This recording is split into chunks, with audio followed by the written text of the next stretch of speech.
Добър ден! Добър ден! Добре дошли в ресторант Котешки рай. Какво ще желаете? Да попитам само от обедното меню какво ви остана? Само пилешка супа остана от обедното меню. Супер! Добре, значи ако може една супичка, Добре. 2 филийки хляб и една водичка. Идва веднага. Благодаря. Ето, заповядайте супичката. Ето, заповядайте и водичката. Сега хлебчето ще дойде. Извинете, аз казах една водичка, една супичка. Вие ми носите 11 литра вода и цяла тенджера. Тук в ресторант Котешки рай не сервираме малки порции. Нашето мото е мощно. Благодаря. Бон апети. Ето и хлебчето идва, заповядай. Извинете, в супата ми се бият мишки. Ти да не искаш тигри да се бият, бе. Чакай, бе. Кой ще плаща, бе? Мишки са били биели. Я да видим какво му става на то.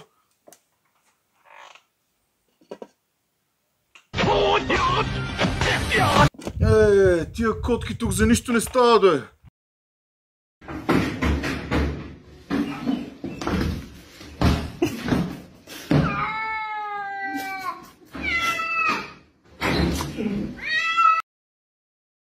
Да, бе, човек, някакъв се обадил в Хеи и ми затвориха ресторанта. Оплашил се бил, горкичкото. Мани, какво ти разправям? Чакай, сега с малко ще звънна. Само ти ми липсваше.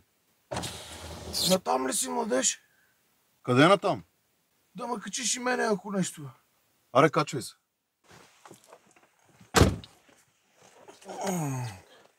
Какво носиш? Домашната ракийка съм си взел малко.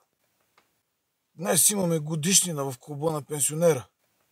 Ако пусна малко музика, проблем ли ще е? Каква музика? Аз не обичам чужда музика. Па и нагъл на всичкото отгоре. Откъде я знам, може да псуват майка ми. На колко години е майка ти? О, жива е, на 96 е. Не се притеснявай, тази група е по-млада, няма как да познава майка ти.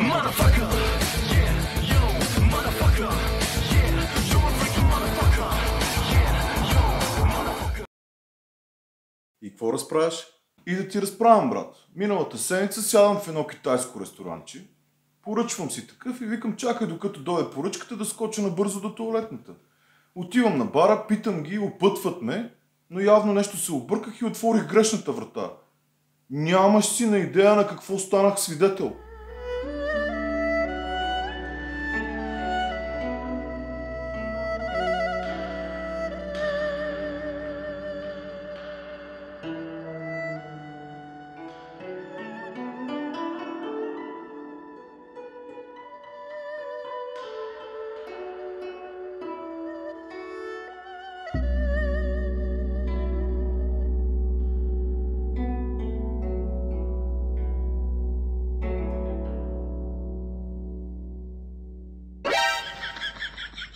И тогава разбрах защо ресторанта се казва Краката на принцесата.